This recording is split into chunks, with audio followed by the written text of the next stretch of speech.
Good evening, everyone, and welcome to our April 2nd, 2024 Wildlife and Democracy in Wisconsin webinar. Next slide, please. For those of you not familiar with Animal Wellness Action or our sister organization, the Center for a Humane Economy, we are national animal advocacy organizations. Our mission is to provide resources to help prevent cruelty to animals by promoting, enacting, and enforcing good public policies. We believe that helping animals helps us all by creating a more civil society where people, animals, and nature live in balance. We are extremely active on the national stage, promoting legislation and policies such as modernizing the Food and Drug Administration by eliminating the federal animal testing mandate and promoting the use of non-animal subjects in research. We are also actively combating animal fighting and encouraging the enforcement of animal fighting laws, removing the use of lead ammunition from our public lands, ending the horrific mink industry, protecting wolves, and a myriad of other animal protection agendas. Here in Wisconsin, we were a direct participant in the 2021 lawsuit that blocked a second wolf hunting season in the fall and winter of that year. We also work with legislators and Governor Evers' office to endorse or oppose specific pieces of legislation or policies. Nowhere has our work been more evident than with Governor Evers recently vetoing a myriad of awful anti-animal and associated anti-democracy bills that relate to both domestic and wild animals. I will speak more about that later. Next slide, please. For those of you that do not know me, I am Paul Collins, the Wisconsin State Director for Animal Wellness Action since 2021. As someone that likes to walk the talk, in addition to my work with Animal Wellness Action, I'm a legislative advisor for Friends of the Wisconsin Wolf and Wildlife, a board member of Off the Table Farm Sanctuary in Westfield, and I am a weekly animal care volunteer at Heartland Farm Sanctuary outside of Stoughton, Wisconsin. On the slide, you will see various photos of me with animals and see my furry family members. That includes my dog, Tula, on the left, you see on the bottom slide or picture. And then on the right is Jack, a Chihuahua mix, who I rescued from Milwaukee Animal Control in 2021. You'll also see on the right one of my op-eds that I submitted about the Wisconsin wolf issue, which is something that we do quite a bit about. And on the top, that's me with Eloise at Off the Table Farm Sanctuary in Westfield. Unfortunately, Eloise passed away a couple years ago, but she was a very dear, sweet friend of mine, and I like to show how I actively interact with the animals. And here on this other photograph that just popped up, that is me with a barn cat rescue named Piper when she was a kitten, and she is now over 2-year-old adult, and she has adapted very well to the indoor lifestyle and is a treasured part of my family. Ryan, if you just want to have the other information about me popping up there in the slide. I live in Stoughton, Wisconsin, and I work as a public safety dispatcher for a major area college as my primary job. But animal advocacy is my passion, and that's what I do on the side, and that's what I hope to do for the rest of my life. Next slide, please.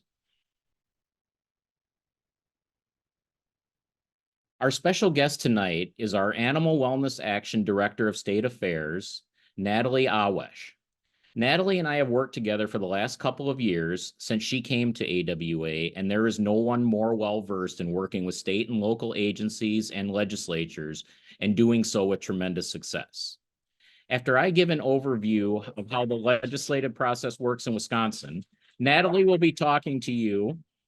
Someone else wants to be involved. About what you, the average citizen, can do to help animals in our legislative halls. Natalie, would you be able to give a little bit of information about yourself? Thanks so much, Paul, and thanks to all of you guys for being here tonight. It's great to see, well, I guess I can't see all of your faces, but see all of your names in the participant window. And I do apologize for having the world's worst lighting here, but I'm coming to you from Pittsburgh, Pennsylvania, and thanks again to Paul for such a wonderful introduction. I won't bore you too much with my CV, but as Paul said, I've been working for about the past 10 years, working on mostly local and state legislation to protect animals. My professional background is as a mathematics instructor. And so I taught high school and college math for over a decade and just volunteered in the animal welfare space until I was lucky enough to be able to turn it into my full-time career. So I'm really happy to be here with you. And I hope that, a lot of you guys who might just be starting out on your journey of advocacy, I can definitely relate to you and hopefully can share some tips and tricks of the trade to help you in your advocacy journey. So thanks again, Paul. Thank you very much, Natalie. I really appreciate you participating in this. Next, we will talk about the legislative process in Wisconsin. Next slide, please. This is the legislative process at a glance here in Wisconsin.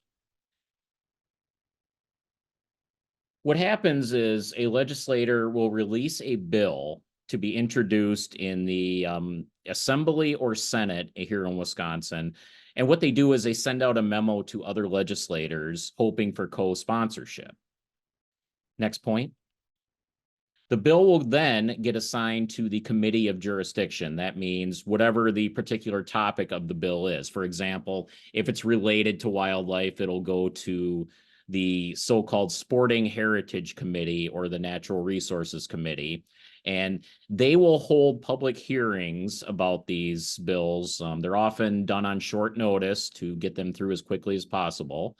And then the committee will vote on the issue and decide whether to send it to the floor of the particular institution, be it the Assembly or the Senate. Next line, please. The chairman of that committee decides if the bill will proceed. So, for example, if the chairman decides that it's not something they think that they want the whole committee to take up for, they can kill it right in committee and it will not move. Next point. If the bill does pass the committee, it will go to either another committee, if, for example, like a rules committee, if there is some type of change in rules that could be coming forward from the bill, or it'll be sent to the leader of the Assembly or the Senate, and they will make the decision whether or not to put it on the floor of that particular house. Next point, please. The entire process plays out in the other chamber exactly as it does in the first. If the bill is introduced in the Senate, it will go through the process in the Senate. The same thing will be done either concurrently or after in the Assembly. Next point, please. If the bill passes both chambers, the Senate and Assembly, next point, it will go to the governor's desk. The governor then decides whether to enact it as a law or veto the bill. In my experience, in Wisconsin, things are quite different than how they play out in other states. First point, please. Why is Wisconsin different? We in Wisconsin have what independent observers have noted to be the most partisan gerrymander in the nation since 2011. What is a gerrymander? That is where one political party will draw the lines, as they have the legal right to do, in the way that benefits their particular party. Unfortunately, in Wisconsin, that has led to possibly at the time a permanent majority, at least for the past decade, of the party in power, which happened to be the Republicans. And the rest of the citizens, the 50% other citizens, feel like we haven't really had a voice in a lot of issues. We're a nonpartisan organization, so we do not take sides. However, I will admit that things have been very difficult in Wisconsin due to this partisan gerrymander. Since 2011, we have had some of the most anti-wolf and anti-wildlife bills introduced in the entire country. In fact, Act 169, which is what I like to refer to as the wolf kill bill, was introduced in 2012, and that bill made Wisconsin the first state in the country that allowed the use of hunting hounds against wolves. It also mandated a yearly hunting season in Wisconsin. And that's how we found ourselves in that situation in 2021, where because of the wording of that statute, a judge ruled that an immediate hunting season was to take place in February of 2021 after they were taken off the endangered species list. Next slide, please. A recent decision by the Wisconsin Supreme Court following a lawsuit that challenged the makeup of the lines, the legislative lines in the state, overturned the current map that we have been going off of for the past 2 years. New lines have been drawn, and those lines now are giving us an opportunity to have more fair representation in Wisconsin. Next slide, please.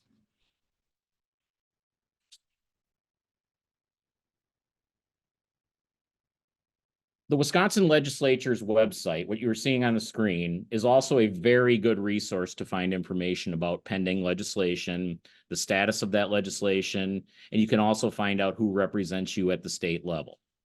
I highly recommend that if you do not know who your representatives are, to visit this site, find out who represents you, and find out what bills they are sponsoring and co-sponsoring. That is a very good way to find out where their leanings are, especially when it comes to animal issues and animal legislation. Next slide, please. These are the top priorities for 2024 and beyond here in Wisconsin. Next slide, please. One of the most common refrains that I hear from animal advocates in Wisconsin is the almost complete and total lack of representation for non-consumptive users on the Natural Resources Board, the Wisconsin Conservation Congress, and on the various committees that advise the Wisconsin Department of Natural Resources policies. While Governor Evers' administration has made some progress in allowing pro-wildlife and non-consumptive voices onto various stakeholder DNR committees, the same cannot be said for our Natural Resources Board and especially the Wisconsin Conservation Congress. State law requires that at least 3 of the Natural Resource Board members must have held a state hunting, fishing, or trapping license in the last 7 of 10 years to be eligible for a seat. One of the seats must also be held by an individual with an agricultural background. So at minimum, 4 of the 7 seats are held by folks that either are directly involved with the killing of wildlife or representing agriculture. This is despite only approximately 10% of the 6 million Wisconsin residents participating in recreational hunting, trapping, fishing, or hounding. If there was ever an instance of discrimination or bias being built into statute, this is clearly it. There is also the so-called Wisconsin Conservation Congress, or WCC. The WCC is a state-chartered organization that has committees and yearly voting timeframes where all Wisconsin citizens can vote on questions that serve to advise the Wisconsin legislature and DNR.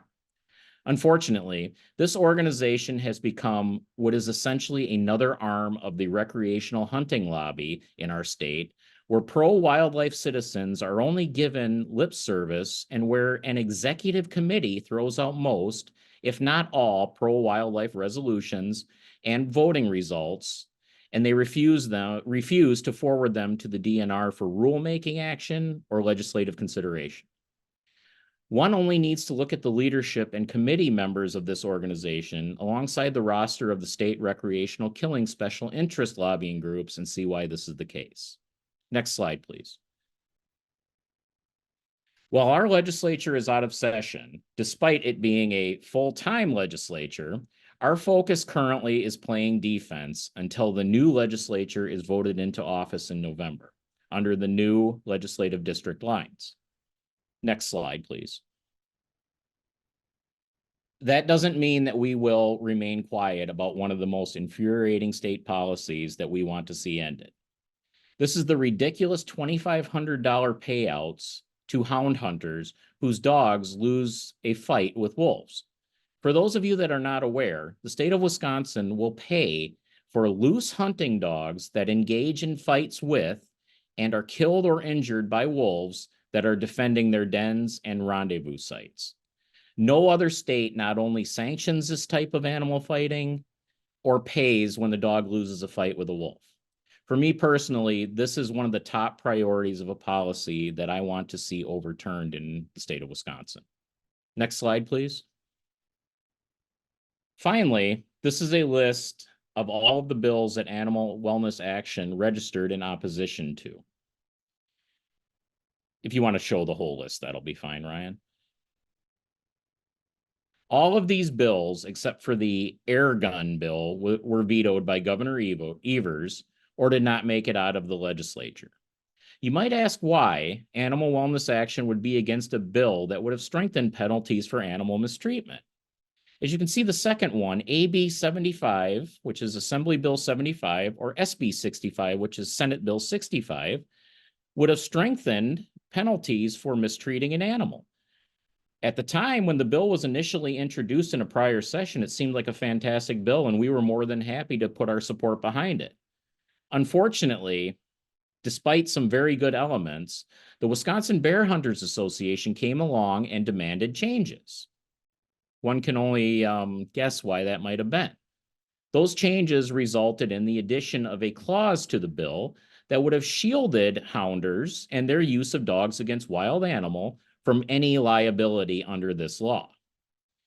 Unfortunately, we cannot and will not support a bill that provides even more cover for an already cruel and essentially unregulated activity against animals. The other bills that you're seeing here have either been vetoed or did not make it out of the committee. This past Friday, I received a phone call from Governor Evers' office where they notified me that some of the bills that I have actively been speaking against with their office, the wolf population cap bill, the bill that would have ended the prohibition of hound training in northern Wisconsin during spring, and an especially noxious bill that would overturn all city or county ordinances that prohibited the sale of agricultural products. These products would have included dogs from puppy mills, fur, or anything else that the legislature deemed to fall under the agriculture umbrella. I'm happy to announce that Governor Evers vetoed all of these bills, and I could not be happier about this. My goal is while playing defense against these awful type of bills in the future, I hope to go on the offense and build more legislation and policies that will benefit animals and help protect them in our state. Hopefully with the new lines, that'll be a possibility. Now, I would like to give Natalie an opportunity to speak to you about what you can do when contacting decision makers about these vital issues and share some of her experience with these type of situations. Next slide, please. These are ways that you can help animals in 2024. Next slide, please. Oh, I guess I should have looked at the slide before I told you to go to the next one. Actually, these are ways that you can help animals in 2024. From the comfort of your own desk or your phone while laying in bed, you can send or call a person. You can call or send a personal email to your legislators, and any information that you get from this webinar, you can use. Simple as that. You don't have to have your face on a screen. You don't have to do anything but send your feelings and opinions to those that represent you. Another thing you can do is follow the Animal Wellness Action Wisconsin Facebook page, along with the main Animal Wellness Action page on Facebook.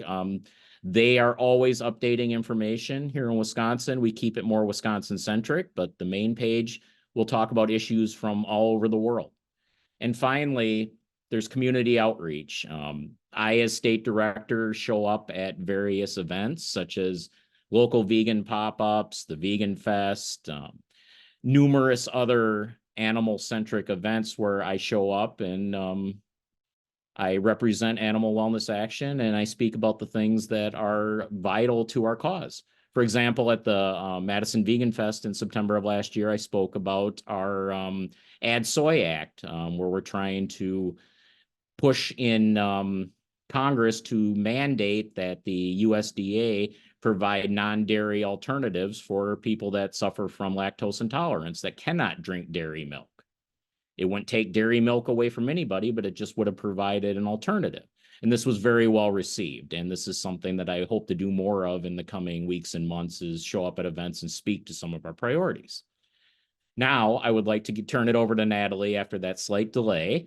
And she absolutely would love to help you out here. Go ahead, Natalie. Sorry. Thanks, Paul. Yeah, and actually, I think that everybody who is here tonight is going to get more information. But don't you have a lobby day coming up that everyone could participate in? to advocate for some of these issues you're talking about. Is that Yes, right? actually I am. I was going to talk about that at the end, but Oh, yeah. sorry. Oh, Didn't that's mean to quite all steal your right. thunder. No, you stole nothing. I started tripping over my tongue, so it was a good time for you to come in. Yeah, so yeah, thanks again, Paul, and thanks again. I want to reiterate my thanks to everyone for being here and taking time out of your evening.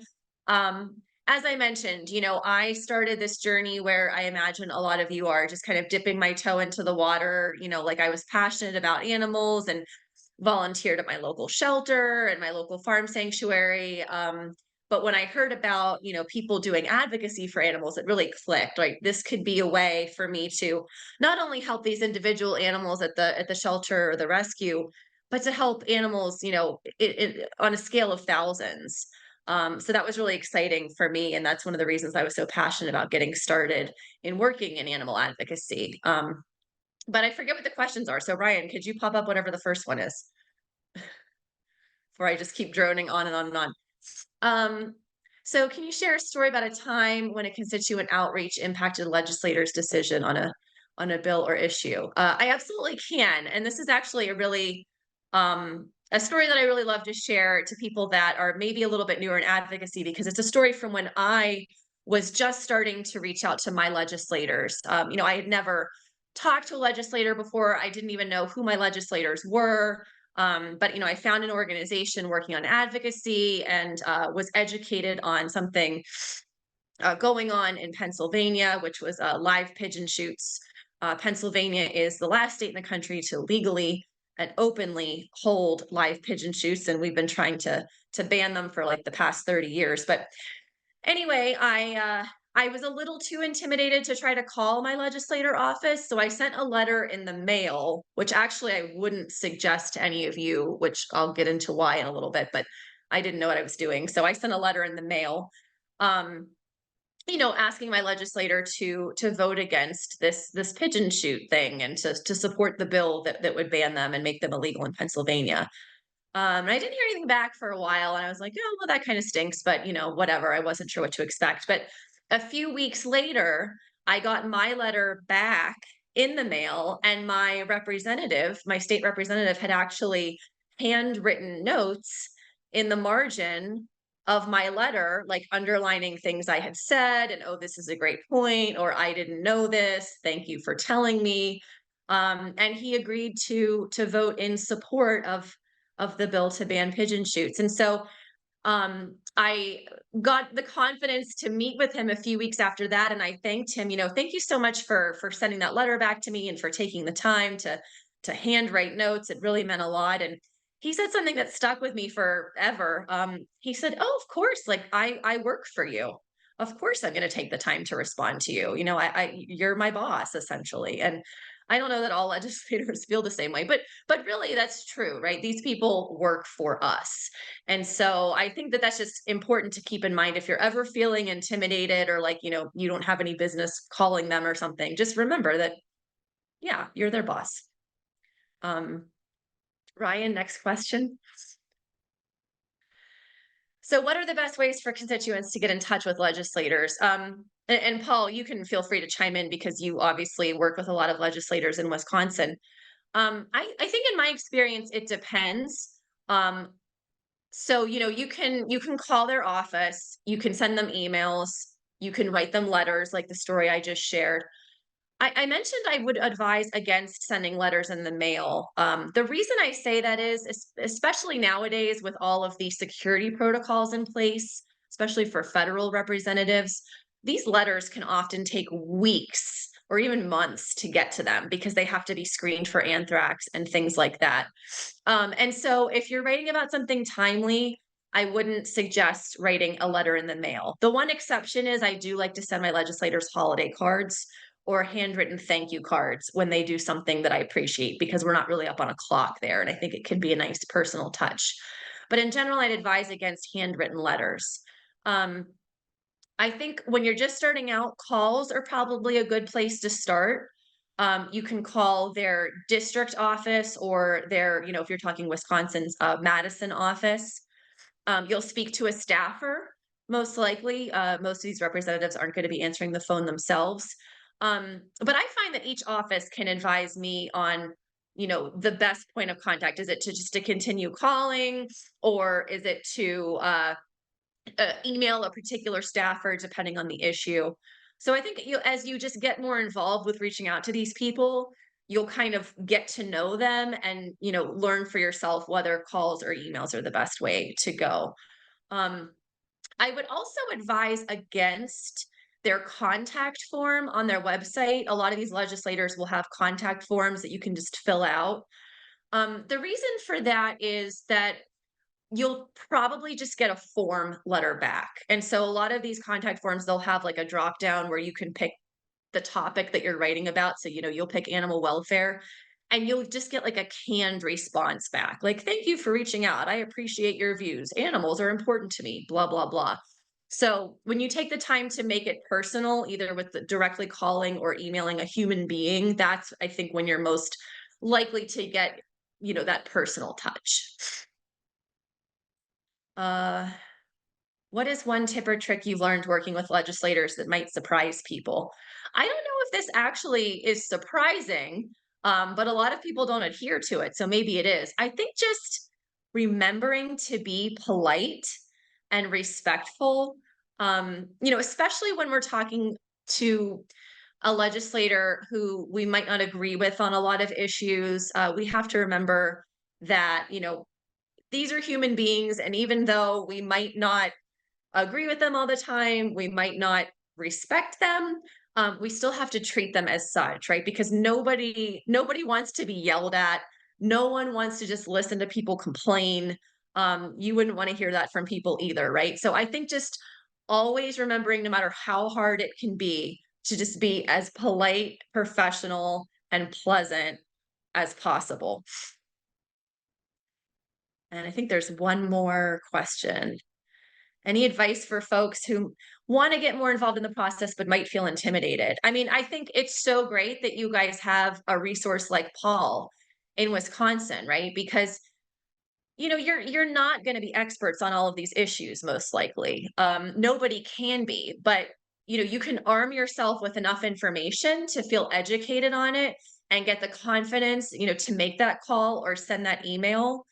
And so, use Paul, use Animal Wellness Action as a resource to get that information so that you can feel more confident. Just this isn't, I don't know if this is advice so much. Maybe it's kind of going back to one tip or trick that might surprise people. Whenever I meet a new legislator, one of the first things I always ask them is, how many points of contact does it take for you to prioritize an issue? Like, in other words, like, how many phone calls, how many emails do you have to get from constituents before you prioritize that? And of course, I get different answers depending on the legislator, and it might vary depending on the geographic region that they're serving, but the average is only 10. So the average legislator says it only takes 10 phone calls or emails to make something a priority. I'm shocked at how low that is, right? It's like, if I make a call and I can get a couple of friends to make a call, like, there's our 10. So if you're feeling intimidated, like, just remember, we're trying to speak up for those who don't have a voice. You have to use your voice, and it really does make a difference. We don't always get what we want, right? But at least we're making our voices heard. And with that, I'll throw it back to you, Paul. One thing I would like to bring up, what Natalie mentioned, was about dealing with a difficult legislator.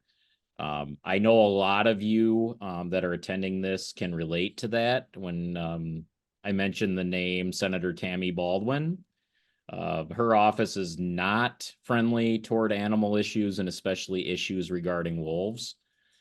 So we have all had firsthand experience that have contacted her office, and unfortunately, we've made very little progress. However, that does not mean that I don't want to dissuade you from contacting that office, and always be polite, even in the face of some of the less than polite responses we've received. Natalie was completely right. We should always be polite, because they're going to tune us out at the minute we turn to having an aggressive mindset toward them. They're just going to tune us out and we're not going to get anywhere. On another note, if anybody has any questions, there is a Q&A section on your menu on Zoom just below. If you want to put any questions in there you have for Natalie and I, please feel free. If we can answer them, we will. I already see one of them in there that I'll get to in just a moment. And I want to thank Natalie for sharing her experience. She's so much more experienced in this than I am. When I first came into this, it was, I'm just going to just go right at them. And I've learned to moderate myself a lot. And Natalie's a big reason for that. However, sometimes you might have to be a little bit more forceful when trying to get a point across, but I'm learning. And I especially thank Natalie and our AWA team for making me a better, not going to say lobbyist, but better communicator with our elected officials and policymakers. And with that, I'd like to open it up for questions. If anybody has any questions, please feel free to type them into the Q&A, and we'll start answering the best we can. I do see one question. It says, Paul, can you please explain what an air gun is? I should have explained what that was. An air gun is basically, think of a BB gun with a larger projectile and much more force behind it. We lobbied against this or registered against this bill in the Wisconsin legislature because we view it as a needless weapon, just another tool to kill animals. They're not, we don't feel they're as humane, quote unquote, as other methods of killing, which we don't support any method of killing, but the air guns are basically, I viewed it as a poacher's dream. They're silent. They make almost silent. They make very, very little noise, and they're completely unnecessary, but it got passed, and Governor Evers decided to sign the bill into law. So using air guns to kill wild animals is legal now in Wisconsin, unfortunately. We have another question from, should I say people's names? Judy has a question. She said, is the $2,500 payout for a lost hound only if it is a wolf kill, not bear? Yes, they will only receive the payout of $2,500 if a wolf kills their dog. They will not if they're actively training against wolves or hunting against wolves. However, there are ways around that because Wisconsin pretty much has year-round training seasons against coyotes and other animals. And all someone has to say is that they were training against another animal and they get $2,500, unfortunately. It's just a ridiculous program, and we would love to see that eliminated.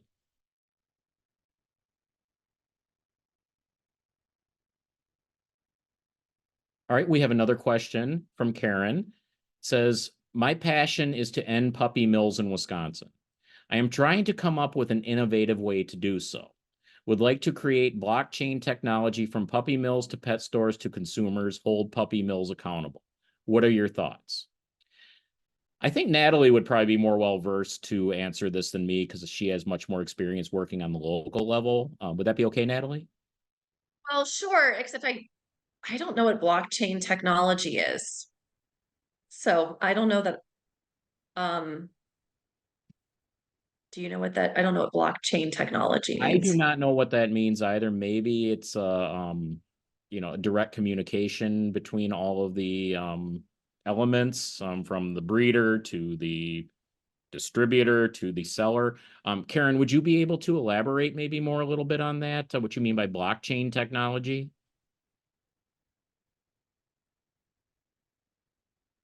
Yes. Karen said yes. I'm not sure if that means yes, she can elaborate, or yes, what you said is.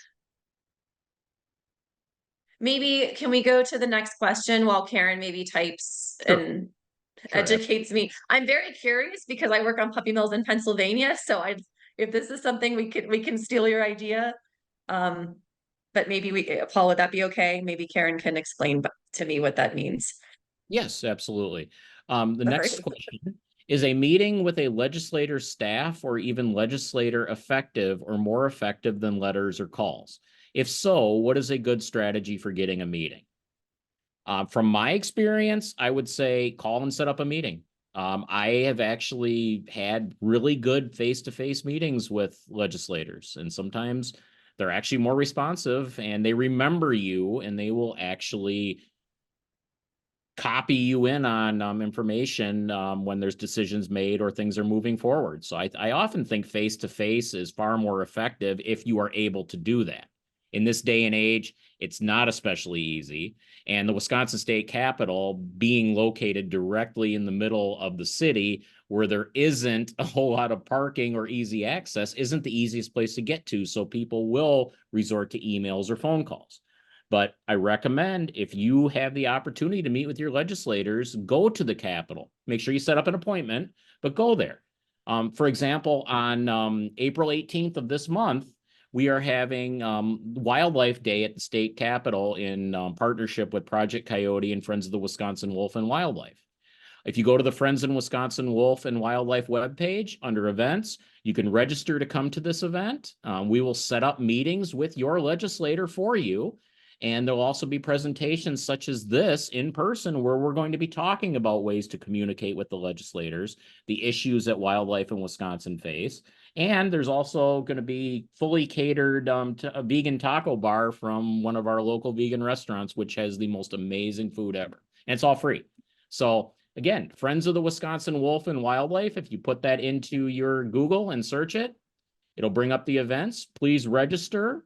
It's an all-day event from 9 a.m., I believe, to 3 p.m. on April 18th, and you are all welcome. Yeah. Yeah, I just to underscore, Paul, what you're saying. Yeah, I talked a lot about, letters and phone calls and emails, but I didn't mention in-person meetings, and I should have because I think I agree with Paul. It definitely is the best way to communicate with them if it's accessible to you. Most constituents aren't doing it. Right. And so you're really going to set yourself apart. And I think it's a great way to get them to, see your face, know who you are, be able to put your face to your name when you contact them. And most people aren't doing it. So the people that are meeting with them a lot of times are the people we're in opposition with.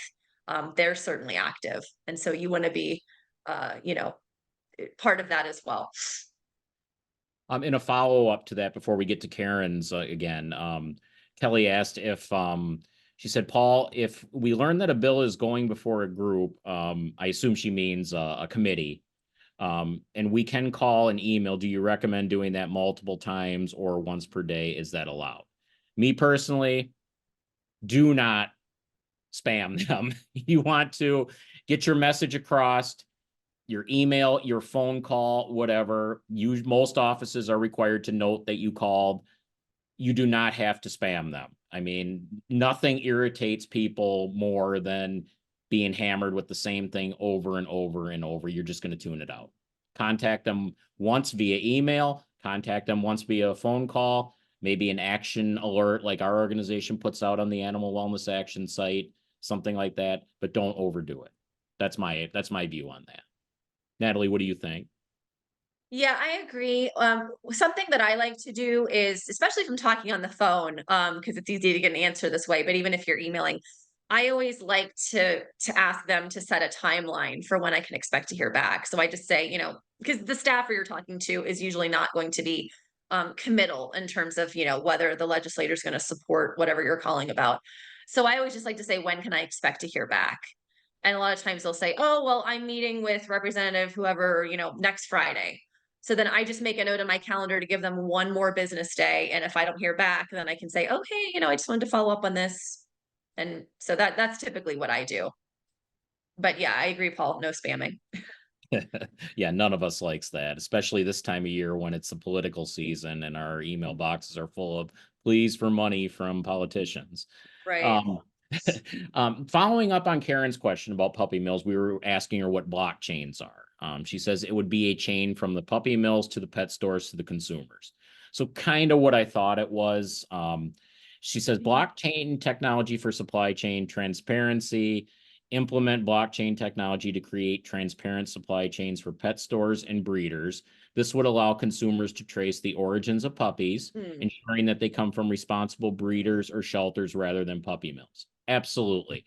In my opinion, like when it comes to certain products, I like to know where my products are coming from. If something says a product is an organic type product, I want to know where it's coming from. I want to know how it was produced. Animals, I don't like the term produced, but the same concept applies. You have reputable breeders, not that I support breeders in any way, shape, or form personally, but you have reputable ones that actually care about the health of the animals and the genetics of the animals so they are healthy. And then you have puppy mills that want to pump out as many puppies as possible, get them to the stores. They don't care about the health. They don't care about the potential genetic problems. They just want to make the money. And I think Karen has a very good point, is that would make for actually a wonderful type piece of legislation where stores that do sell these animals are required to give right down to the exact detail of when and where that puppy was born. That's my opinion. What do you think, Natalie? Yeah, it sounds really interesting. And I'm sure, Karen, you've thought of this, but I would just say to make sure that, as you're working on this plan and developing it, that you include a really wide and diverse coalition of stakeholders to contribute feedback, like including, breeders, because there are so many loopholes. I know one of the first bills I ever worked on was a retail sales ban to right here in Pittsburgh, so that pet stores couldn't sell dogs, cats, or rabbits from breeders at all. They had to come from shelters or rescues. And so, what some of the stores did is they kind of, I don't want to get too in the weeds, but like created basically fake 501(c)(3)s. And so they were a shelter or rescue, but selling puppy mill dogs. And so that was a lesson learned, because it was the first piece of legislation I ever did. And I didn't include, enough attorneys and breeders themselves in the conversation to be able to foresee what these loopholes could be. So I'm sure that's something that you're already thinking of, but just wanted to throw that out there. Karen said, but if they claim to be businesses in the state of Wisconsin, they should all be made to be transparent to consumers. Absolutely. I'm a firm proponent of transparency in all forms. I want to know where my food comes from. I want to know if there's, me as a vegan, I want to know if there's animal products in my food. There's a lot of things that should be made, the consumer should be made aware. The same thing goes, I would never, ever get a dog from a pet store. Shelters, rescues, that's the way to get them. But people that do, I mean, that's their choice. But if I were one of those people and I were in that situation, I'd want to know where my little one came from. I mean, yes, they're absolutely adorable when they're in their cages and you want to take them home, but I want to know where they came from. I want to know how mom was kept. And unfortunately, especially with, not to single them out, but the Amish puppy mills, we don't know how these animals were kept. And that's something that I think there needs to be much more transparency in going forward. Karen asked, do you think this legislation would be possible? Yes, absolutely. I mean, nothing is impossible. We can always speak with our legislators to get something moving. Will they work on it? We don't know, but it's worth trying. And it's actually a very good idea. And I'd like to keep in contact with you on it, Karen. It's something I'd like to bring forward in the next session. Next question from Lois. Can you tell us if any Dem legislator introduced wildlife or nature bills? Is this year good to ask legislators to sponsor or introduce bills with Republican majority? Right now, the session's done, so nothing's going to get introduced. In fact, nothing will be introduced till the next session starts in January.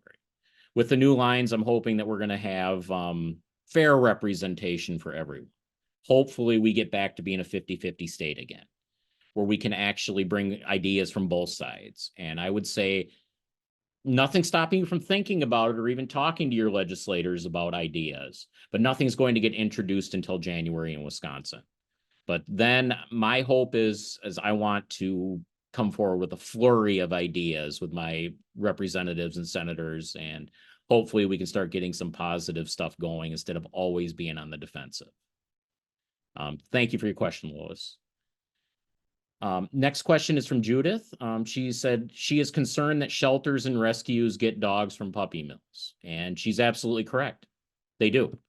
A lot of rescues, it's almost become a cottage industry for a lot of breeders, where rescues will come in and pay for the used up breeder dogs. And I don't necessarily agree with it. I don't agree with it. However, what's going to happen to those poor animals that are going to be used for breeding anyway if they don't end up in these rescues? What do you think about that, Natalie? Yeah, I'm not sure. I agree with what you just said. I'm not sure. I know that we've had issues. I wouldn't say it's widespread in Pennsylvania, but it's happened of rescues getting like purebred pups from breeders and then, selling them as rescues. And it's not like a spent mom. It's, a 6-week-old purebred puppy. And we've, been trying to address that in Pennsylvania. So I'm not sure if that's what the question was directed at or not. But yeah, I mean, I find more and more as I work in legislation that it's hard to write and pass the perfect law. There's usually loopholes to be found when we are able to pass legislation. It's usually because we're making some compromises. There's always going to be, unscrupulous people that find ways to work around the system. Absolutely.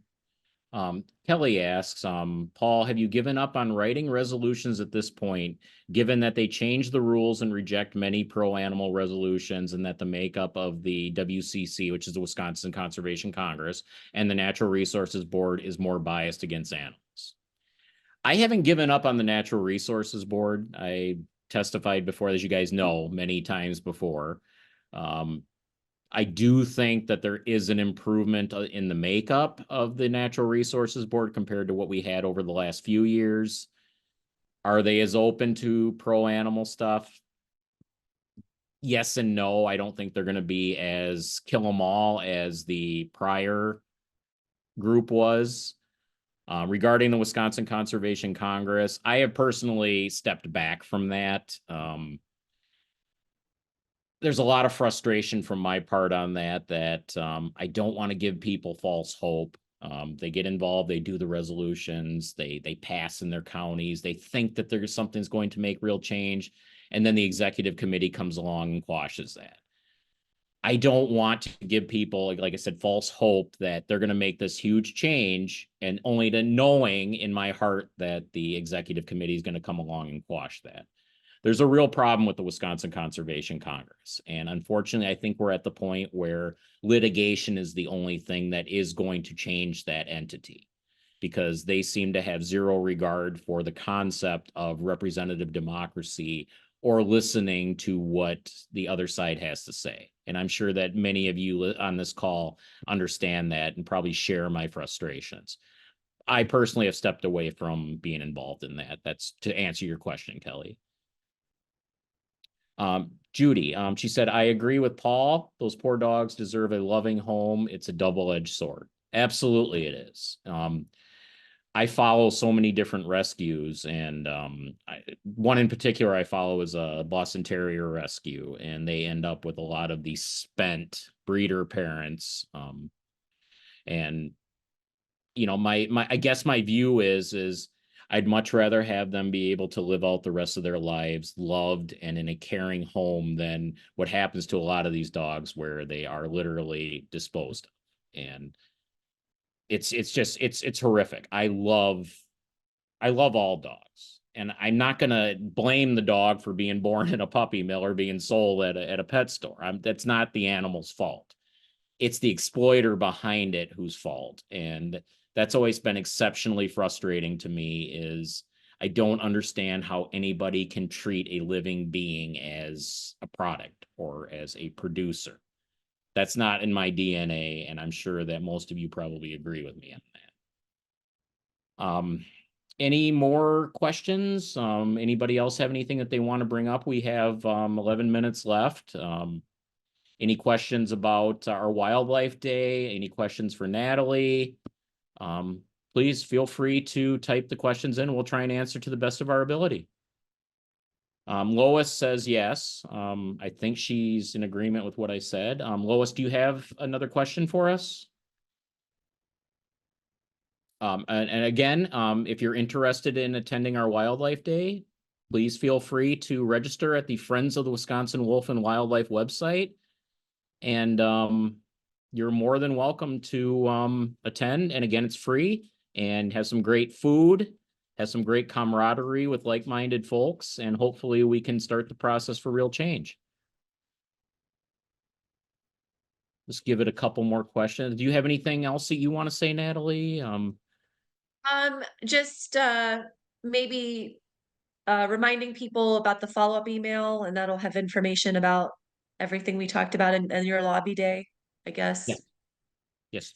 Yeah, But there'll yeah, I be an think you email covered coming it. out shortly with that information and with the link to everybody that signed up. And yes, one more question we have here from Lois. How do you feel about killing contests and exposing the cruelty? Animal Wellness Action is actively involved against killing contests. Always have been from the beginning. Killing contests are absolutely reprehensible. The idea that someone can get a prize for taking the life of an animal is absolutely disgusting to me, and I'm sure it is to most of you. When you see these photographs coming out of these events where you have piles upon piles of coyotes, bobcats, foxes, possums, raccoons, it's just absolutely heart-wrenching to see this. And to see the grinning faces over all of these animals that were wasted for what? So someone can get a prize? I don't understand that mindset personally, and I will always fight against that. So absolutely, killing contests are disgusting, and that is always going to be a priority to stop for us. Thank you for the question. Lois says she's been criticized for exposure. What do you mean by that, Lois? Do you mean for exposing the killing contest? If so, you should never, ever accept any type of criticism for exposing something like that. Those are despicable events and they need to be ended, period. I mean, people can criticize you all day for things, but the reality is doesn't mean they're right. Simple as that. You're on the side of good, Lois, so just remember that. We have another question from Karen. Do you think drones could be used to pinpoint horrible breeders in Wisconsin? Another piece of legislation. As far as I know, there's nothing that stops somebody from using the airspace above these locations to look for these type of facilities. I mean, I could do a little more digging into that, but the airspace isn't part of private property. You do not own the airspace. So I know there are some states that have put restrictions on the use of drones, but overall, as far as I know in Wisconsin, the airspace above these, as long as it's not closed by the FAA, it's fair game for surveillance. What do you know about that, Natalie? Well, yeah, I don't know Wisconsin specifically, but I do know that that's a tactic that's been used by organizations to expose like animal fighters and abuses at factory farms. So I imagine it would translate into the mill world as well. But yeah, I don't know specifically about the laws of Wisconsin, so maybe something And as to look good as into. drones can be, as Natalie was saying, I mean, in terms of what they're used for, they can also be used for bad too. And I hope that more states kind of follow in the footsteps of some of the other ones that have outlawed those for the use of hunting. It's bad enough that there's already tools such as thermal imaging and stuff that can be used to look for animals. We don't need an eye in the sky to make a kill even easier for these people. So it's good and bad. There are some wonderful things about that type of technology, but there's also some very concerning and scary pieces of it. Judy said this has been a very positive webinar and thank you so much for enlightening us. No, thank you for attending. This is something that I'd like to do more often. It's something where I can actually answer questions and show my mug, for everybody to see that I do exist and I'm not just emails and Facebook pages or the once a year you see me at the Wildlife Day. I appreciate everybody showing up here tonight. Judith says thank you. Linda asks, I'd like to see billboards up on I-94 to educate. Can you help? Billboards are something that are always in the mix, but funding is finite. So a lot of times you're probably better off having local organizations fund those billboards like Alliance for Animals did with the hounding billboards in Madison. I had a small role in that a few years ago. Bringing forth the idea to them and they ran with it and they pretty much put those up every year. As you're driving along the main drags in Madison, you will see the billboards telling the citizens that taxpayers are paying for dogs killed fighting wolves. Another thing is there are local organizations that work with us. I mean, we have partnered with many local organizations for endorsements for national legislation, statewide legislation. So we're hoping to get a little bit more involved in building that grassroots coalition. I mean, I have a few organizations that I work very closely with. I'm hoping to work a little bit harder to get some more in the fold. I'm also out there visiting the farm sanctuaries. As you can tell, I'm the goat man of the sanctuaries that I go to. I love those animals. I think farm sanctuaries are some of the most wonderful things imaginable. And I'm proud to be a part of working with them as well. So it's not just the legislative stuff that I like to do. I like to get there on the ground and actually meet the people and the animals, because you got to know what you're fighting. Judy mentions that she's been to Amish farms and she can hear the barns with the barking dogs. She knows that they're puppy mills, and if I were to call the authorities, will they investigate? Probably not, unless you have some type of proof of something nefarious going on. If you think that there's some type of cruelty, now you could probably call the state agriculture department, and maybe if you see something that concerns you, maybe they could do some type of a spot check. You know, maybe they could show up and do some type of investigation into that, but without specific evidence, there's not much that can be done, unfortunately. Any other questions? We have just a couple minutes left. Well, with that, I do want to thank Natalie, Ryan, and the AWA Communications team for helping to set this webinar up. I especially want to thank all of you for attending. All of us can make a difference, regardless of what our role in this movement is, what title we have before our name. All of us can be involved in this one way or another. I want to thank you again, and please look for the follow-up email with all of the information about our Wildlife Day and ways that you can get involved. With that, I want to say good night to everybody and thank you for attending.